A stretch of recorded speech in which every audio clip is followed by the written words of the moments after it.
Kita sama-sama GBI. Jangan seperti itu, Pak. Saya sangat tidak setuju.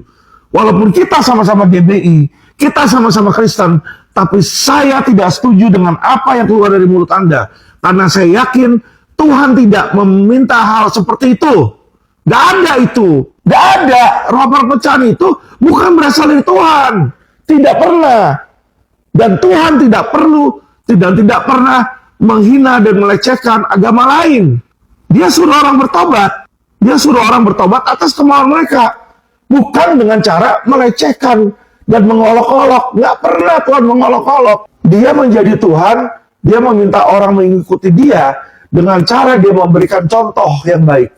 Melihat Anda berbicara seperti itu, apakah Anda menjadi contoh yang baik untuk orang lain untuk mengikuti Anda? Dengan apa? Dengan 10%? Tentunya tidak. Tentunya tidak. Juga Tuhan dalam mengajarkan, memberikan persembahan, Tuhan bilang memberikan sesuai dengan keikhlasanmu. Kalau orang nggak punya 10% sekalipun, dia miskin sekalipun, ya berapa aja. Ya toh bukan berarti harus 10%. Dengan 10% doanya nggak perlu 5 kali, sekali aja. Mana ada Pak doa sekali Pak. Tuhan nggak pernah mengajarkan doa sehari itu cuma sekali. Itu cuma pemikiran, opini ala Gilbert Lumoindong. Pak, saya walaupun saya bukan pendeta, ya kan, tapi kalau Anda berpikir seperti itu, saya bersedia kapan aja, ayo kita bicara tentang Kristiani. Ya, toh di depan umum, kalau perlu di depan media. Nggak masalah, ya. Nggak masalah gitu loh. Jangan Anda berpikir Anda adalah seorang pendeta, lalu Anda lantas pasti masuk surga. Dan semua yang Anda katakan itu adalah kata-kata firman Tuhan. Tidak. Kata-kata yang Anda lakukan tadi, bukan, saya yakin bukan berasal dari Tuhan. Tapi berasal dari pemikiran Anda.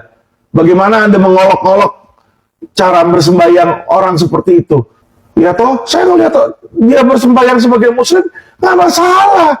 Itu tanda dia menghormati. Orang Jepang menghormati dengan membungkuk, ya kan? Mungkin orang Islam menghormati dengan dia bersujud seperti itu. Biarin. Itu tanda dia penghormatan kepada Tuhannya. Ya, dulu pun Kristen, Katolik pun berdoa itu dia bersujud di mana? Di lututnya. Hanya sekarang ini saya lihat gereja-gereja Protestan tidak ada yang berlutut seperti itu. Mereka kecapean. Jadi Anda berikan bangku yang empuk, ya, sofa yang nyaman di situ. Ya, itu sesuatu yang cuma menjadi adat budaya, culture. Tapi itu bukanlah ajaran dari Tuhan. Ya, bagaimana cara untuk berdoa itu di Kristen itu tidak ada. Ya, jadi saya bilang sama Bapak Gilbert Lumoindong, ya, bertobat Pak, bertobat. Anda walaupun sudah pernah dibaptis dan menjadi pendeta, tapi saat ini you are lost. You are lost. Jika Anda tidak bertobat, pas Joseph Paul Zhang bilang di dia punya podcast bahwa dia mendapat penglihatan Anda masuk neraka. Ya kan, bisa aja itu terjadi. Ya, Pak Gilbert, segera minta maaf kepada masyarakat. Jangan bersalah paham bahwa saya membela Islam. Tidak. Saya kasih tahu, Islam dan Tuhan dari Islam tidak butuh pembelaan. Mereka adalah Allah yang kuat. Mereka Allah. Nggak butuh dari manusia pembelaan. Apalagi dari Alvin Lim. Ya, tapi saya ini ya mencegah terjadinya perpecahan dan menegakkan hukum. Karena hukum Indonesia menyatakan dilarang untuk menistakan agama. Dan diduga ada oknum pendeta yang sudah ya kan melakukan penistaan agama. Nah, ini yang saya coba cegah. Sehingga tidak ada kemarahan dari satu umat agama tertentu kepada umat agama lain. Karena bisa aja dalam penistaan tersebut, umat-umat tersebut ya kan bisa tersinggung dan bisa menyebabkan konflik. Ini yang berusaha saya cegah. Jadi jangan dipikir Alvin kenapa belain Islam, Alvin kenapa tidak, atau dipikir Alvin kenapa sekarang tidak jadi Kristiani malah sekarang melawan orang Kristen ya, orang Kristen malah dilawan. Itu adalah pemikiran orang picik. Justru dengan yang saya lakukan ini, saya melindungi orang Kristen dari amarah orang-orang Muslim. Ya, apapun itu bentuknya, ya kan? Apapun itu bentuknya, tidak dibenarkan untuk melecehkan agama lain. Ya nggak dibenarkan. Mau itu dibilang lelucon kek, mau itu dibilang dalam forum tertutup kek. Forum tertutup kalau banyak orang di situ, puluhan, ratusan orang, ya pasti bocor, bos. Sekarang ini udah zaman digital. Ya jadi pendeta itu pun juga harus punya otak. Jangan berpikir seenaknya, jangan ngomong seenaknya. Hati-hati ketika Anda berbicara di atas mimbar, Anda berbicara seolah-olah Anda itu adalah firman Tuhan yang turun. Ya, jadi doa dulu sebelum membacakan firman Tuhan. Supaya yang keluar itu adalah firman Tuhan. Bukan opini manusia, apalagi ya kan pesan-pesan manusia agar gerejanya kaya, dapat perpuluhan. Itu yang menjadi hal buruk di luaran. Dan banyak gereja-gereja yang datang ke saya, ya, untuk apa? Untuk memperebutkan aset mereka. Ini sudah ada beberapa ini GBI yang datang ke saya, baik yang di Surabaya maupun di Jakarta. Untuk apa? Rebutan aset, aset yang tadinya awalnya diberikan oleh jemaat di situ, ya kan, mau dimiliki oleh pengurusnya, oleh pendetanya, oleh pasturnya. Sehingga banyak gereja saat ini, ya, yang saya sangat sayangkan, oknum gereja, ya yang apa? Oknum gereja yang lebih mementingkan uang, perang, dan gerejanya itu, oknum gerejanya ini menjadi seperti sebuah franchise. Ayo, siapa yang mau dirikan gereja? Ya kan? Mau kalian modal sendiri apa dimodalin? Nanti kalau dimodalin, kita bagi hasil sekian-sekian. What? Apa itu? Jadi, gereja ini sudah bukan merupakan rumah Tuhan, tapi gereja ini sudah menjadi sebuah sarana bisnis, ajang bisnis.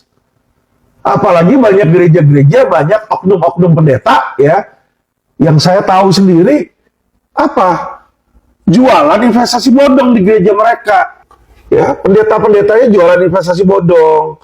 Di situ minta orang masuk duit. Jadi jangan pendeta-pendeta itu terattach ke uang.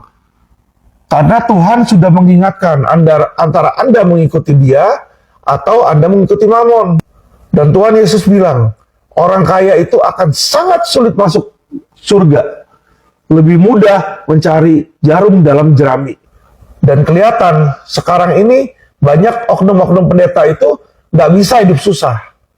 Nggak bisa memikul salib. Mereka maunya naik Mercy, ya kan? Makan di Sumire, di situ bintang 5, ya toh? Kantornya mewah, gerejanya mewah, full AC. Ya, sangat beda dengan gereja-gereja zaman dulu. Di mana rasul-rasul Tuhan itu bahkan menyebarkan Injil di dalam penjara, di dalam tahanan, di dalam perbudakan. Disitulah makanya Tuhan bilang, antara Anda mau memikul salib atau Anda memikul Mamon. Sesuatu yang terlihat enak saat ini belum tentu itu baik. Ya, jadi saya minta kepada pendeta-pendeta, kalau Anda belum siap berbicara mewakili Tuhan, jangan deh, mendingan dosanya gede. Ya, karena apa? Anda hanya akan menjadi nabi-nabi palsu yang menyesatkan masyarakat. Itu yang saya nggak mau terjadi pada oknum-oknum. Dan saya berharap agar Gilbert bisa segera tobat. Jangan Anda menjadi oknum, ya, apalagi menjadi seorang nabi yang sesat. Repent di situ. Masyarakat, saya harap masyarakat mengerti, tidak ada Alvin Lee membela Muslim. Saya hanya mau menegakkan toleransi. Siapapun itu, mau itu Muslim, mau itu negara lain, ya, mau itu agama lain. Kalau orang benar, saya akan bilang benar. Kalau salah, saya akan bilang salah. Jadi bukan berarti benar itu jadi salah dan salah itu jadi benar. Iya dong. Masa hanya karena dia seagama sama saya, ya udah nggak usah dibenarkan aja walaupun dia salah, nggak apa-apa. Lu nggak seagama lu, ya, salah kamu udah pasti salah, kamu benar pun salah. Nggak bisa begitu, bos. Saya ini aparat penegak hukum. Ya, saya adalah seorang advokat. Saya adalah aparat penegak hukum sejati. Jadi kalau salah, saya bilang salah. Walaupun kamu seagama sama saya, tapi kamu salah, saya akan bilang kamu salah. Oknum Pendeta Gilbert Lumonding mungkin sudah menjadi nabi sesat yang telah mengajarkan hal-hal buruk dan busuk kepada pengikutnya. Tentu ini sangat memalukan dan sangat memuakan. Assalamualaikum warahmatullahi wabarakatuh. Salam Om Swastiastu. Namo Buddhaya, salam kebajikan dan salam sejahtera untuk kita semua. Saudaraku sebangsa dan setanah air, para penonton kanal YouTubeku yang sangat saya hormati dan sangat saya cintai. Beberapa hari belakangan ini ramai di media sosial tentang ucapan yang menurut saya sangat tidak masuk di akal yang dilakukan oleh seorang oknum pendeta yang bernama Gilbert Lumonding ini. Ya, ketika dia berbicara tentang zakat, tentang perpuluhan dan lain sebagainya, yang pada akhirnya telah menyinggungkan agama lain, adalah sikap dan perilaku yang menunjukkan bahwa seorang pendeta Gilbert adalah salah satu oknum pribadi yang tidak tahu untuk menghargai agama orang lain. Padahal kita ketahui bersama-sama, ajaran atau hukum yang paling tinggi yang dimiliki oleh seorang Kristiani adalah cinta kasih, saling mengasihi dan saling menyayangi. Agamamu adalah agamamu, agamaku adalah agamaku, dan semua agama itu baik di mata Tuhan. Tetapi tidak seperti yang ditunjukkan oleh seorang pendeta yang bernama pendeta Gilbert ini, yang menunjukkan bahwa seolah-olah agamanya adalah agama yang paling benar, ajarannya adalah ajaran yang paling benar, perpuluhan yang dia lakukan adalah perpuluhan yang paling benar, yang pada akhirnya dirinya dikecam oleh netizen Indonesia. Seorang pendeta yang semestinya menjadi seorang hamba, yang semestinya menjadi seorang pelayan, yang semestinya harus menunjukkan sikap kesederhanaannya kepada para pengikutnya, bukan mengajarkan tentang kesombongan, bukan mengajarkan tentang iri, tentang dengki, tentang kebencian, seperti yang Anda lakukan itu. Perilaku Anda benar-benar tidak mencerminkan bahwa Anda adalah seorang pendeta yang patut dihormati dan patut dihargai. Tetapi kelakuan Anda telah mencoreng nama orang-orang Kristen. Dan saya sangat yakin dan percaya bahwa tidak semua pendeta kelakuannya sama seperti pendeta Gilbert ini.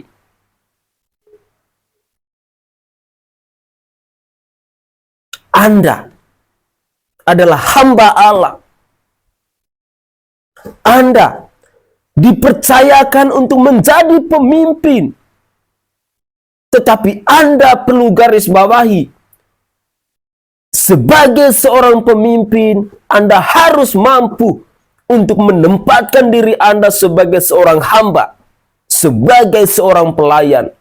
Jika Anda memang tidak mampu untuk menjadi seorang pendeta yang melayani hambamu dengan baik, lebih baik Anda tinggalkan jabatanmu itu. Karena sangat memalukan, kelakuan Anda telah menjadi bahan perbincangan di media sosial, kecaman yang begitu luar biasa, hanya gara-gara ulah Anda yang menunjukkan kesombongan Anda, yang menunjukkan bahwa Anda seolah-olah paling pintar, Anda seolah-olah paling benar, sehingga Anda boleh meremeh-temehkan, boleh mencampur adukan dengan urusan agama orang lain. Padahal orang-orang Kristen tidak diajarkan seperti itu. Uruslah agamamu, tidak usah kau sibuk dengan agama orang lain. Benarinlah agamamu. Tuntunlah pengikutmu, tuntunlah jemaatmu, Tuntunlah umatmu ke jalan yang benar. Jangan kau menjadi biang provokator dan lain sebagainya.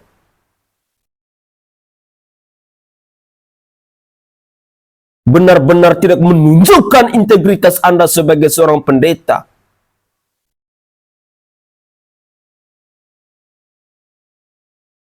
Semoga saja manusia-manusia seperti ini menjadi catatan penting bagi kita semua. Bahwa dia tidak menempatkan dirinya sebagai seorang hamba, sebagai seorang pelayan. Tetapi dia lebih mengejarkan tentang perpuluhan, tentang harta, mungkin tentang berlian, mungkin tentang kesombongan, mungkin tentang keangkuhan.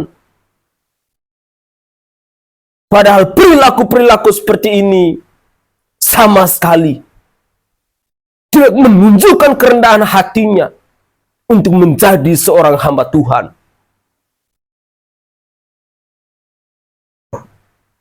Semoga saja kita orang-orang Kristiani yang lain bisa sadar bahwa ajaran yang dilakukan oleh pendeta Gilbert ini adalah ajaran yang tidak masuk di akal, ajaran yang salah, ajaran yang hanya mau mengandung kebencian, yang mengundang permusuhan, yang mengundang kegaduhan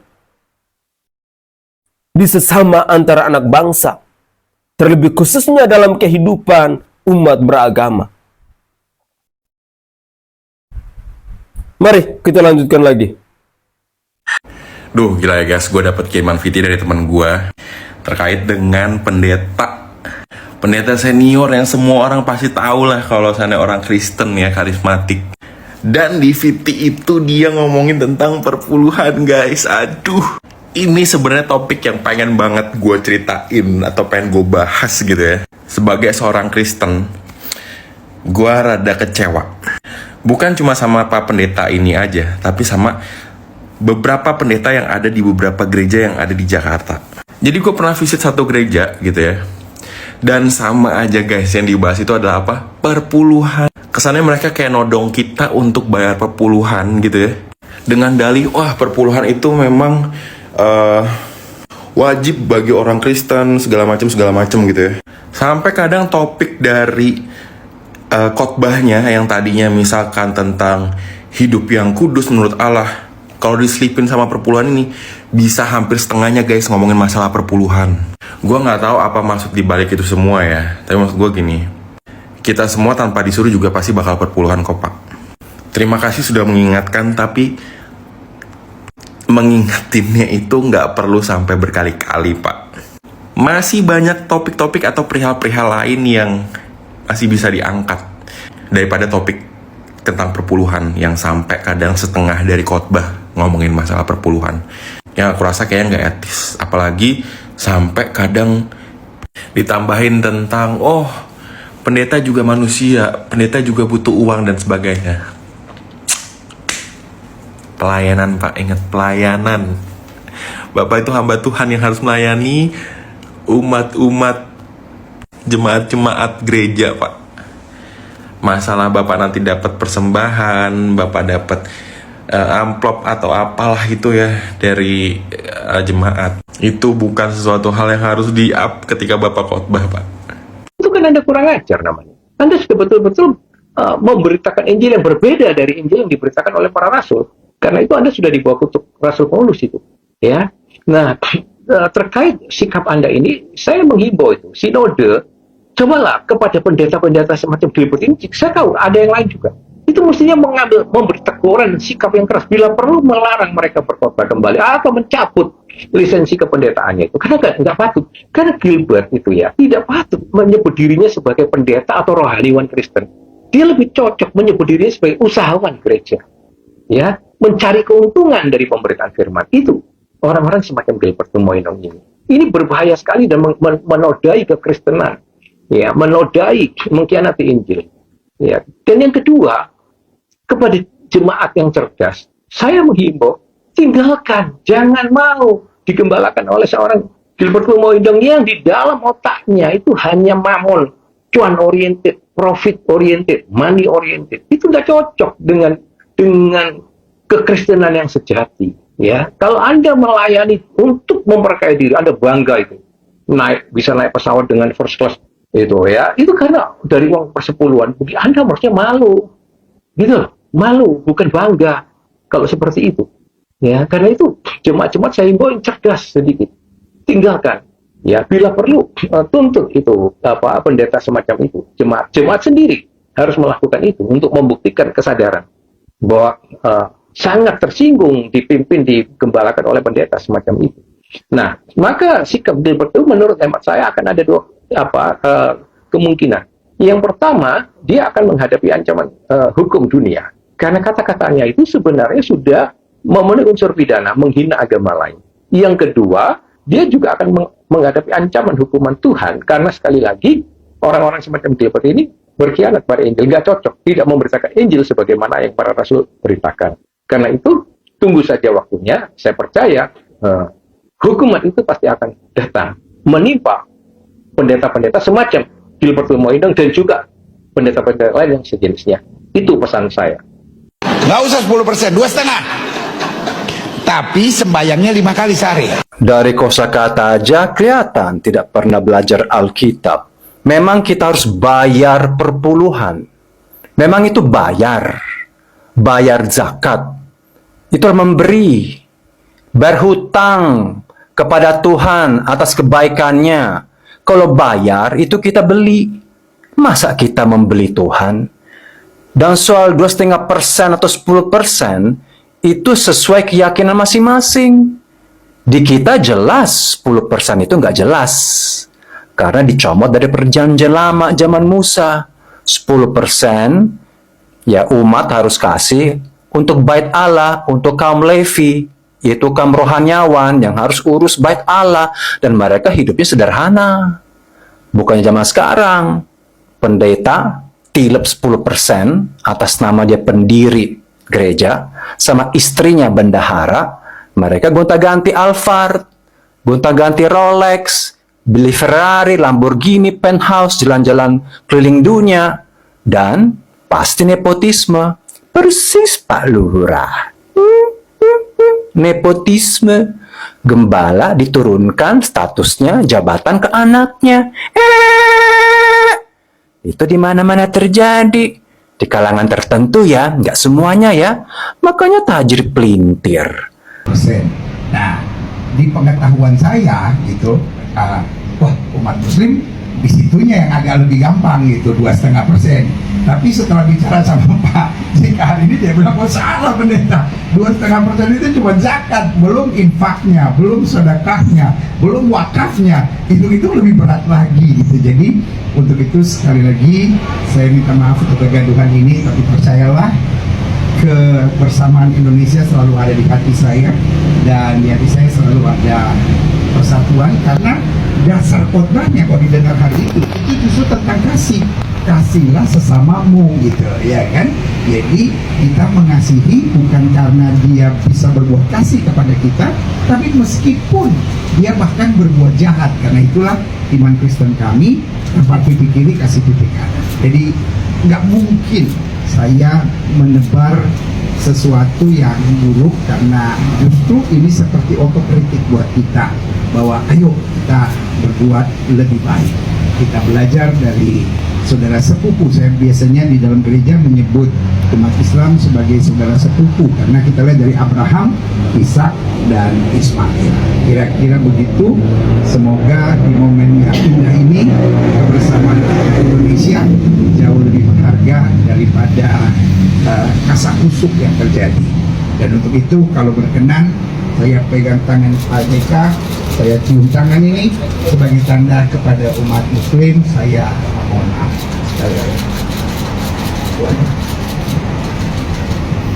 Terima kasih Pak Pendeta. Jadi tadi Pak Pendeta sudah menjelaskan kronologisnya. Kedua, akibat kegagalan sudah kita maaf. Dan seperti tadi saya jelaskan bahwa Islam dan Kristen dalam hal membantu sesama umat hampir sama. Jadi bukan hanya 2,5%, sedekahnya, infaknya, wakafnya, itu besar. Jadi itu ya mampu tentu ya. Tentu dengan pengertian itu maka dipahami bahwa ada kesalahan akibat editan, tentu dapat dipahami. Tentu sebagai ketua dewan masjid saya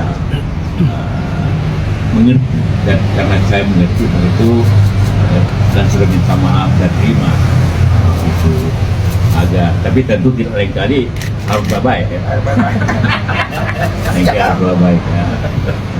Karena sudah mengerti apa itu Islam. Tidak, kita tadi bicara lebih banyak tentang apa itu Islam, dan menjelaskan sama saya apa itu Kristen.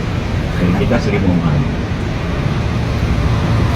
Jadi bagi seluruh umat Islam yang sudah melihat video itu, jangan dilihat video itu sebagai hanya itu saja, tapi sebenarnya itu ada latar belakangnya, ada editan yang kalau itu berbahaya. Tentu mari kita memaafkan karena sudah menjelaskan dan sudah minta maaf.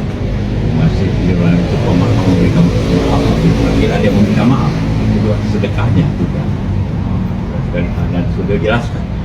Dan maaf apa artinya tidak lagi membuat seperti itu lagi, pasti karena kita sudah jelaskan tadi.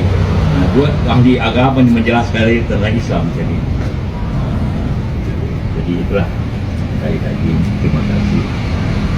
Kita akan menjelaskan permintaan maaf tadi yang saya dapat. Terima kasih. Semoga saja tidak ada nabi-nabi sesat yang lain seperti pendeta Gilbert ini. Saudaraku sebangsa dan setanah air, para penonton kanal YouTubeku yang sangat saya hormati dan sangat saya cintai.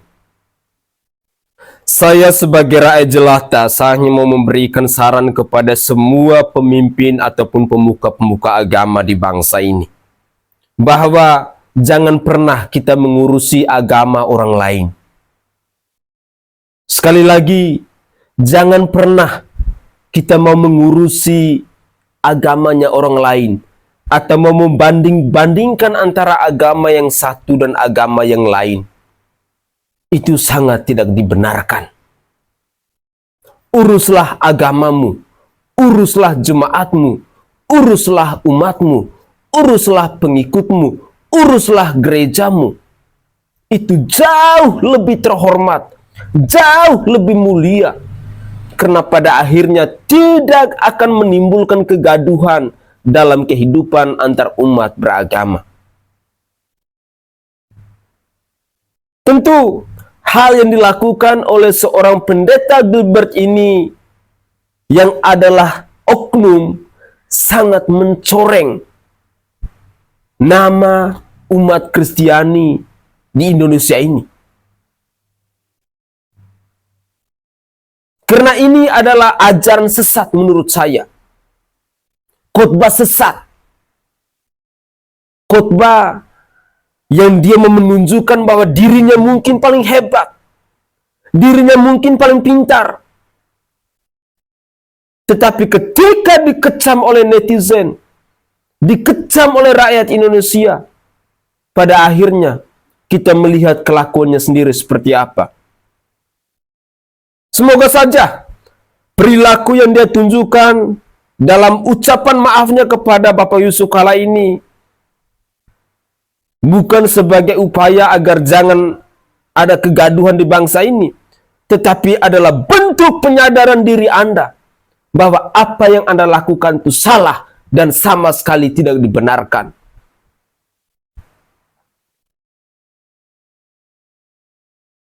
Terkadang saya itu merasa lucu.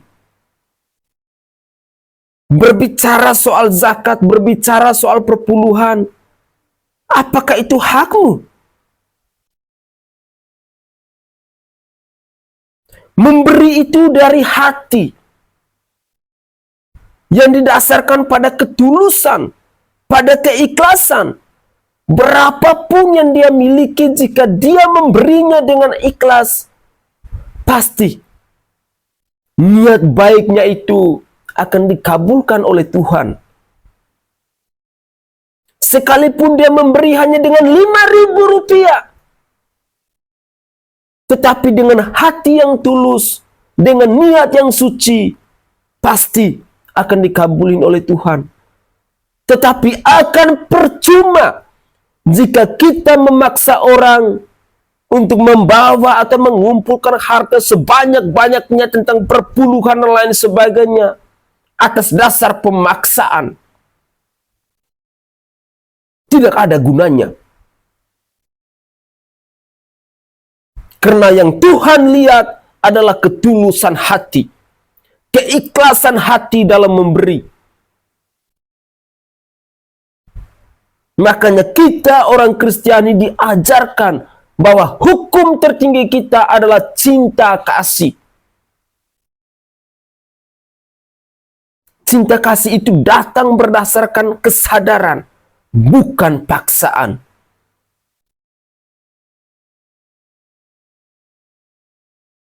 Mari kita buka mata hati kita bahwa jangan pernah berbicara soal agama orang lain. Jangan pernah kita mengaitkan agama kita dan agama orang lain. Dan satu hal penting yang perlu diketahui oleh semua pemimpin gereja, bahwa Anda sebagai seorang pemimpin, Anda bukan sebagai seorang raja, tetapi Anda adalah sebagai seorang hamba untuk melayani jemaat Anda, untuk melayani umat Anda, untuk melayani pengikut Anda dengan sikap kesederhanaan. Camkan itu. Jangan pernah menunjukkan kesombongan Anda sebagai seorang hamba Tuhan. Saya Sainai dari Provinsi Nusa Tenggara Timur. Saatnya kita yang rakyat jelata harus berani untuk bersuara. Salam hormat, salam NKRI, dan salam toleransi untuk kita semua.